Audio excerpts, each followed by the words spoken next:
জাকাতের সাথে বিয়ার কিছু নাই। তুমি বিয়ে করছো না, এটা তোমার বিষয়, অন বিয়ে করে লাও, অসুবিধা কি? আমি মানা করছি তোমার বিয়ে করতে।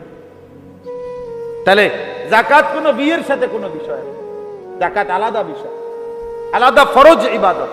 এজন্য মহিলাদের জাকাত আসে, পুরুষের জাকাত আসে, ছেলে মেয়ের জাকাত আসে। এজন্য প্রত্যেকেরই হিসাব করা উচিত, জেনে নেওয়া উচিত। আমার শায়েখ বলে জাকাত আদায় করা যেমন ফরজ, জাকাতের হিসাব করা এটাও তেমন ফরজ। হিসাব করে দিতে হবে, হিসাব করে দিতে হবে। হুজুর, যে পরিমাণ লুঙ্গি গামছা দিছি মানুষের এই সিজনে, জাকাতের উর্ফি দিয়ে গেছে গা। না, আপনি উর্ফি দিয়ে যাই না, আপনি জাকাত থাকেন। আপনারা আমি বলছি না উর্ফি দিয়ে যাইতেন, বুঝেন নাই কথা? আপনারে আমি বললাম আসরের নামাজ 4 রাকাত ফরজ। ও তাহলে 8টা সেজদা, আপনি কতক্ষণ মনে করেন 12-14টা সেজদা দিয়া আপনি একসাথে আপনি বললেন হুজুর যে কয়টা সেজদা দিছি আপনার যে 4 রাকাতে যা লাগে আশা করি তার থেকে বেশি দিয়ে রাখছি। নামাজ হয়েছে তো? জি না, হবে না। না, আপনি এত বেশি দরকার নাই আমার, আপনি আমার 8টা সেজদা নিয়ম মাফিক গুণা দেন, 4 রাকাত বুঝায় দেন, তাইলে ইনশাআল্লাহ। এই জন্য আল্লাহর দেওয়া মাল থেকে খরচ করা। যে মানুষ যাকাত দেয় না সে বখিল, যে সাদাকাতুল ফিতর আদায় করে না সে বখিল, যে দান সদকা করে না সে বখিল, সে কৃপণ। আর আল বখিল আদুবুল্লাহ, কৃপণ ব্যক্তি আল্লাহর দুশমন, আল্লাহর দুশমন। এইবার চলেন আরেকটু, অসুবিধা নাই, নামাজ আজান একটু পরে হবে, বাকিগুলো আমি তর্জমা বলবো শুধু, মানে এই 3টা কথা শেষ মূলত। তাহলে 1 নাম্বার কোরআনুল কারীমের তেলাওয়াত, বলেন কি? 2 নাম্বার 5 ওয়াক্ত নামাজ। 3 আল্লাহর দেওয়া সম্পদ হতে ব্যয় করা, খরচ করা, মানে যাকাত দেওয়া। 1 নাম্বার হলো যাকাত, যাকাত। তাইলে যে ব্যক্তি নিয়মিত কোরআনুল কারীম তেলাওয়াত করে, 5 ওয়াক্ত নামাজ আদায় করে, আল্লাহর দেওয়া সম্পদ থেকে খরচ করে, আল্লাহ বলেন ইয়ারজুনা তিজারাতান লান তাবুর, এই মানুষটা এমন একটা ব্যবসার আশা করে যেই ব্যবসার লান তাবুর, কখনোই লস হবে না।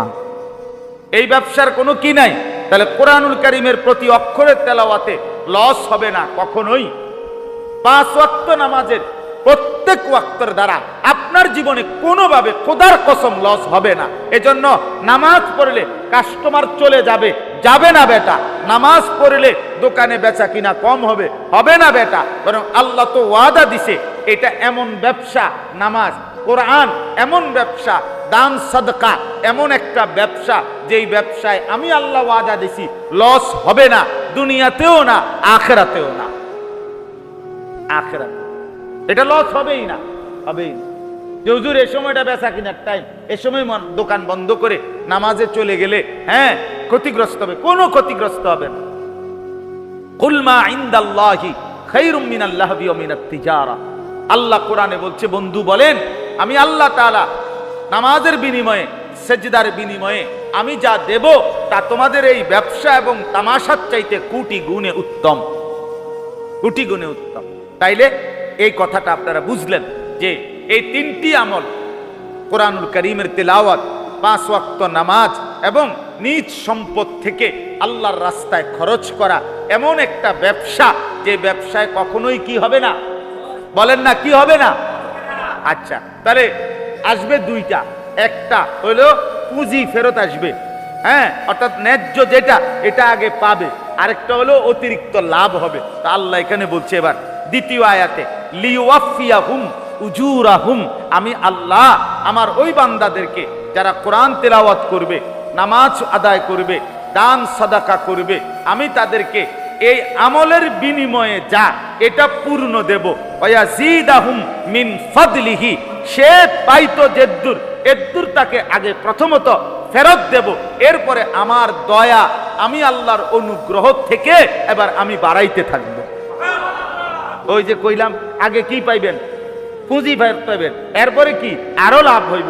তো এবার আল্লাহ বলে, প্রথম তুমি নামাজ পড়ছো, একটা সেজদা দিছো, তো একটা সেজদা দিয়ে যে দূর পাও না এটা তুমি আগে পাইবা, এরপরে তুমি যা পাইলা এইটার উপরে আমি আল্লাহ এবার বাড়াইতে থাকবো। 1 অক্ষর তেলাওয়াত করিলে কয় নেকি? 10। তো আল্লাহ বলে যেন যে বান্দা এই প্রথম 10 ফেরেশতা তোমার এর মধ্যে লিখলো, তোমার পাও না তুমি পাইলা, এবার তোমার 10-এর উপরে আমি অতিরিক্ত দিতে থাকবো।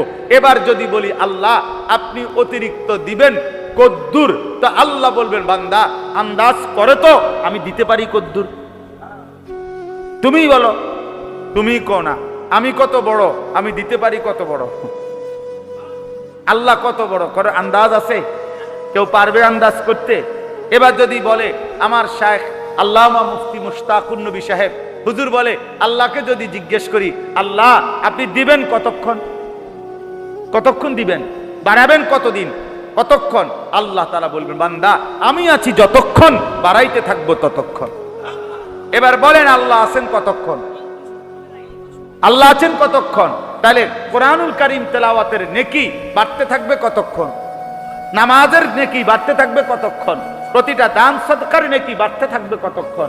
ইসরাফিলের ফু পর্যন্ত বাড়তেই থাকবে, বাড়তেই থাকবে, বাড়তেই থাকবে, বাড়তেই থাকবে, কোনো লস নাই। ইন্নাহু গফুরুন শাকুর, নিশ্চয়ই আল্লাহ তাআলাই হচ্ছেন ক্ষমাশীল এবং বান্দা যখন শুকর আদায় করে তার প্রতিদানকারী, কৃতজ্ঞতার প্রতিদান প্রদানকারী আল্লাহ তাআলা।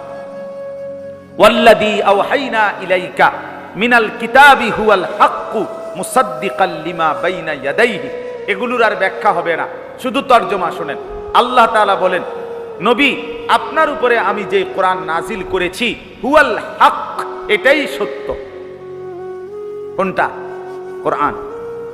সবচেয়ে সত্য কিতাব কোনটা?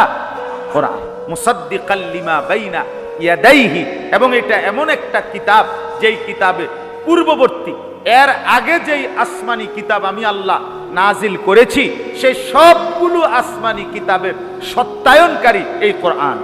এই কোরআন পড়বেন, এই কোরআন ধরবেন, তো এখানে তাওরাতের শিক্ষাও পাবেন, ইনজিলের শিক্ষাও পাবেন, জবুরের শিক্ষাও পাবেন, পূর্ববর্তী আসমানি কিতাবের শিক্ষাগুলোও এই কোরআনের মধ্যেই পাবেন। সুবহানাল্লাহ। ইন্নাল্লাহা বিইবাদিহি লাখাবীরুম বাসীর, নিশ্চয়ই আল্লাহ তাআলা তার প্রত্যেকটা বান্দার ব্যাপারে সব খবর রাখেন, পূর্ণ দেখেন। আল্লাহ তাআলা আমাদের খবর রাখেন কোন কোন বিষয়ে? আল্লাহ তাআলা আমাদেরকে দেখেন কাকে কাকে, কখন কখন? সারাক্ষণ, সারাক্ষণ। সুম্মা আওরাসনাল কিতাব আল্লাযীনা ইসতাফাইনা মিন ইবাদিনা। আল্লাহ তাআলা বলেন আমি আল্লাহ তাআলা প্রত্যেক যুগে এই যে কোরআন, এই কোরআনের উত্তরাধিকার বানাচ্ছি আমার কোটি কোটি বান্দাদের মধ্য থেকে, আমি যাদেরকে বাছাই করি তাদেরকেই। অর্থাৎ কারা মুসলমান হবে, কোরআনওয়ালা হবে, মোমেন হবে, ঈমানওয়ালা হবে, এই যে 800 কোটি মানুষ যারা পৃথিবীতে এখন আছে তাদের মধ্য থেকে ওরা কেন কাফের, আমি কেন মোমেন, এটা কার ফয়সালা? এ আল্লাহ বলেন আমি বাছাই করি। ঈমানদার হবে কে? মোমেনের ঘরে জন্ম দিব কাকে? ঈমানদার পরিচয় মিলবে কার? এটা আমি আল্লাহর ফয়সালা। তাইলে এই জন্য কেউ মুসলমান হওয়া, কেউ ঈমানদার হওয়া, মুসলমানের ঘরে জন্ম নেওয়া খোদার কসম বাপ, এটা আল্লাহ তাআলার শ্রেষ্ঠতম দয়া। আল্লাহ যাকে চেয়েছেন তাকে ঈমানদারের ঘরে দিয়েছেন, আল্লাহ যাকে চেয়েছেন তাকে নাফরমানের ঘরে দিয়েছেন। আচ্ছা আমি আপনি যে মুসলমানের ঘরে জন্ম নিলাম, এমন একটা মা পাইলাম যেই মা কালেমা বলে, এমন একটা বাপ পাইলাম যেই বাপ কালেমা পড়ে, আল্লাহর কসম এটা দুনিয়ায় সর্বশ্রেষ্ঠ একটা নিয়ামত যে আল্লাহ আমাদেরকে দান করছে, দান করেছে। হ্যাঁ, ফামিনহুম যালিমুল লিনাফসি ওয়া মিনহুম মুকতাসিদ ওয়া মিনহুম সাবিকুম বিল খায়রাত বিইذনিল্লাহ। আল্লাহ বলেন আমার মুমিন বান্দা 3 রকমের হবে। কেউ হবে জালেম, নিজের উপরে জুলুমকারী, কেউ হবে মধ্যপন্থা অবলম্বনকারী, কেউ হবে আমি আল্লাহর ইচ্ছায় সর্বদা নেক কাজের প্রতি অগ্রগামী মানুষ। 3 ধরনের মুসলমান। এক ধরনের হলো জালেম। জালেম বলে কাকে? যার আপনার নেক আমল অর্থাৎ কম কিন্তু গুনার পরিমাণ বেশি। আর মুকতাসিদ হলো যে ব্যক্তি নেক আমল করে সর্বদাই, গুনাহ ছেড়ে দেয়, তবে কোনো মাকরু এবং সন্দেহযুক্ত বিষয়ে কখনো কখনো লিপ্ত হয়, এরকম ব্যক্তিকে বলা হয় মধ্যপন্থা অবলম্বনকারী। আর যে ব্যক্তির দ্বারা কোনো ফরজ, কোনো ওয়াজিব, কোনো সুন্নত, কোনো নফল, কোনো মুস্তাহাব ছুটে না, কোনো হারাম কোনো মাকরুহাত কিছুই তার দ্বারা হয় না, সে সাবিকুম বিল খায়রাত, সে সর্বদাই নেক কাজে অগ্রগামী। আল্লাহ তাআলা বলেন দালিকা হুয়াল ফদলুল কবীর, যে নেক কাজে সর্বদাই অগ্রগামী, গুনাহ যার হয় না, আমল যার ছোটে না, আল্লাহ বলেন এরকম জীবন পাওয়া এটা আল্লাহর বড় দয়া, বড় মেহেরবানি, বড় অনুগ্রহ ছাড়া আর কিছুই না। সুবহানাল্লাহ। আমার ভাই, পরবর্তী যেই আয়াতগুলো আমি শুধু সংক্ষেপে আপনাদের কাছে এক কথাই এটা বলতে চাই, বাকি আয়াতগুলোর তর্জমা হলো দুইটা কথা।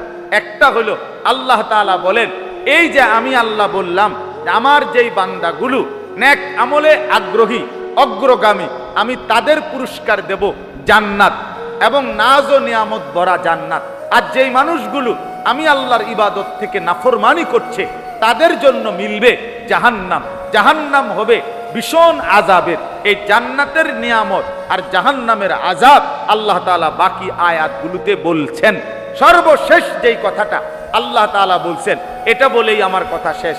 আল্লাহ তাআলা বলেন আমি বিস্তারিত বলে দেওয়ার পর হায়াত দিছি, নবী পাঠাইছি, আমার নবীর পরে উলামায়ে কেরাম পাঠাইছি, আমার কথা, আখিরাতের কথা, কবরের কথা, হাসরের কথা আমি আমার বান্দার কাছে শুনাইছি, বলছি, আবার কিতাব দিছি, কোরআন নাজিল করেছি।